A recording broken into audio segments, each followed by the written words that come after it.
Welcome to the Sarah Scoop Show. It's time to get the scoop with Sarah. My name is Vincent Martella, and I am an actor and comedian, and I am Phineas on the show Phineas and Ferb.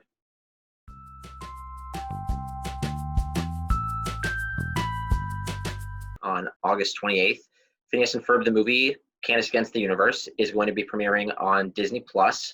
And I'm really, really excited about it because I worked on the show for 10 years, and now, it's been about 5 years since our last episode of the show aired. And now we have a movie that we're bringing to kind of a new generation, as well as, all of our fans from the original series run. And we've worked really hard on it, and I'm very excited for people to see it.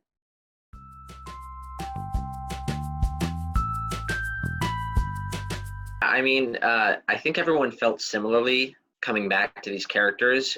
We all love spending time with them. We like reading these words that our writers provide us with. These characters are really fun and creative and exciting.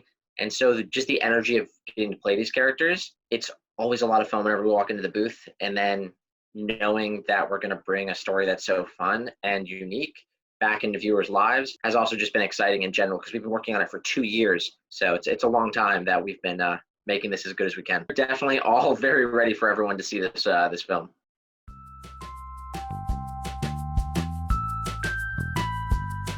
What's fantastic about the Phineas and Ferb movie is that it does a very good job of capturing the essence of the entire show and all of our specials that we've done in the past. The same humor, the same sense of adventure. It does that while also making sure to introduce, a new generation of fans who are maybe not familiar with the show. So everyone can kind of be along for the ride without feeling like they've missed too much. If, let's say, they've never seen an episode of the show. And we have, the same humor, the same excitement, the same great references, as well as some fantastic new songs, because music's a really big part of the show, and it's a really big part of the movie too. So I think we have some really, really great music. We have a lot of new songs for everybody, and I know that a big appeal for the show in general was the music and the many different genres that our fantastic writers and musicians have all put together. I mean, Danny Jacob did all the music for the series as well as the movie, and we have so many wonderful writers that we've used from the show who are able to all be multi-talented and write these songs. So that's always just a special part of the experience, I think, for everyone involved.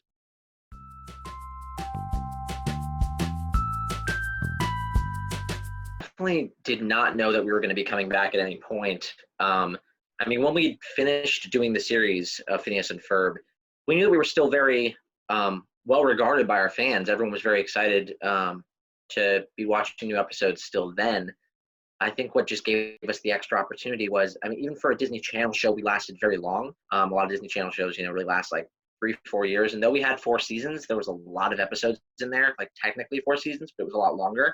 And so just the fact that when this streaming service, we obviously knew about it a couple years ago that Disney Plus was happening. And when that, popped back up, it gave us the opportunity to do a longer format of our stories and bring a movie to people, households instead of just episodes of the show.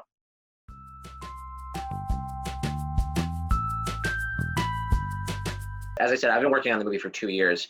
We started working on it in 2018. And between when I went in and recorded all of the initial dialogue and then all the music, to then when I finally did my ADR, and then I saw the entire thing as an animatic, and then I finally saw the entire finished movie this summer, because we had to finish a lot of it during during this entire lockdown period, working from home. So finally seeing the completed version after all the different steps I was able to see along the way was really exciting, and just really, really fun finally getting to see all this work up on the screen and seeing it all together with the music, with everyone's performances. It's really special.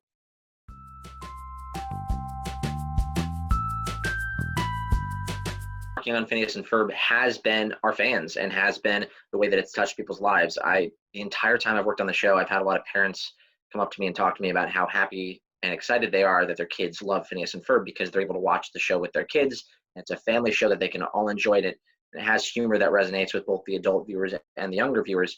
Obviously, that goes to our writing and the fact that so many of our writers come from really big, well-known adult cartoons, and now they're writing for all audiences when working on a kids show. So that's always been really special to me about working on a project like this. And that holds true with the movie too, which is really great.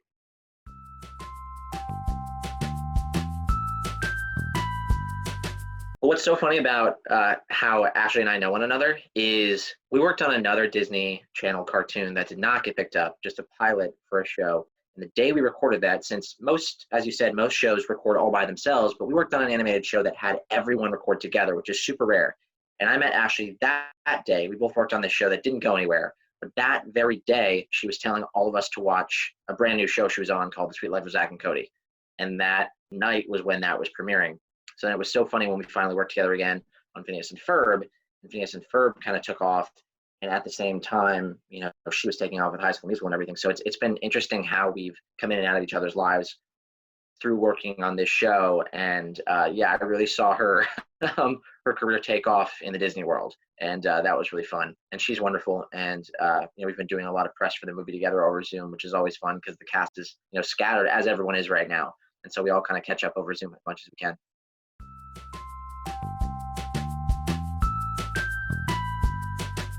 And we definitely only did that in one take. It was definitely not edited. It didn't take us more than one. It was funny with Zoom, everyone kept, dropping out mid-line and having to come back in.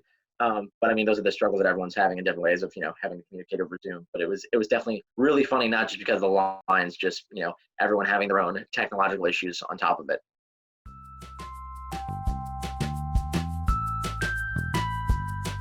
I was working on a live action show called Everybody Hates Chris, which was a sitcom about Chris Rock's life as a kid. And I was working on that while I was a teenager in Los Angeles. And, I just auditioned for Phineas and Ferb, kind of how anybody would audition for anything. And I was lucky that they really liked what I did. And they had me come in and record the pilot.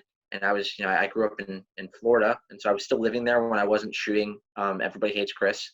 And so I shot the pilot as well as a lot of the first season from Disney World in Orlando. They have a bunch of studios behind Hollywood Studios, the theme park. They have a bunch of actual working studios, and I would record a lot of my episodes from there. So that's kind of how I got started in voice acting. I had recorded one animated show before that, as I had said, on Disney, but obviously Phineas and Ferb is very much my introduction into animation and the voiceover world because it was so popular and I worked on it so long. And I had to do so many things vocally on that show that were very specific to Phineas and Ferb. We were all very, very lucky to work on something so long and work on something that was so fun. And I mean, Dan and Swampy, our two creators, they started writing the show in the early 90s.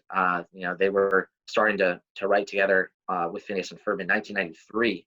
So to think of how long, the great irony of, how many people said no to the show and how hard they had to work to make what you guys finally got to see as the series was then it actually ended up being really well regarded and really successful. And I'm so happy for them because, I mean, just the incredible amount of years that they worked to make this the best show that they could, that when it finally actually took off and was on the air, to see their work rewarded it's really awesome.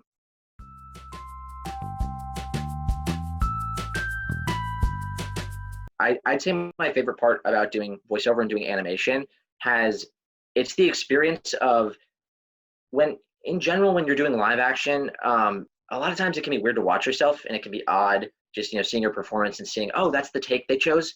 But when I'm, acting as Phineas and, when I'm talking as Phineas and when Phineas is doing something in the show, even when I hear Phineas's voice, it's his, it's his personality and it's so different from my own. And I know that I do it obviously.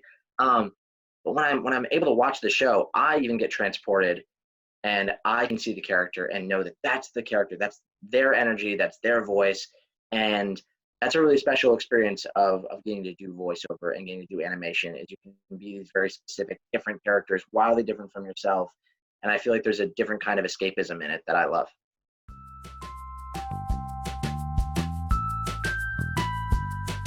My advice for aspiring voiceover actors is definitely always try new things, never be afraid to, be making weird sounds and weird voices. A lot of things that I was doing when I was learning how to, change my voice and create new things is I was doing a lot of impressions and watching movies and trying to say lines back kind of similarly to how the characters would. So I think a really important part of if you want to pursue voice acting is to constantly, it's a muscle and it's a skill that you have to practice and you really have to work at. So just put in the work, and if it's something you want to do, it'll be really fun while you're doing it. And once kind of your vocal range and what your limitations are and what your limitations are not, you start discovering a lot of fun, unique things about your voice and characters you can create and worlds you can build. Thank you for watching The Sarah Scoop Show. Head to sarahscoop.com for more.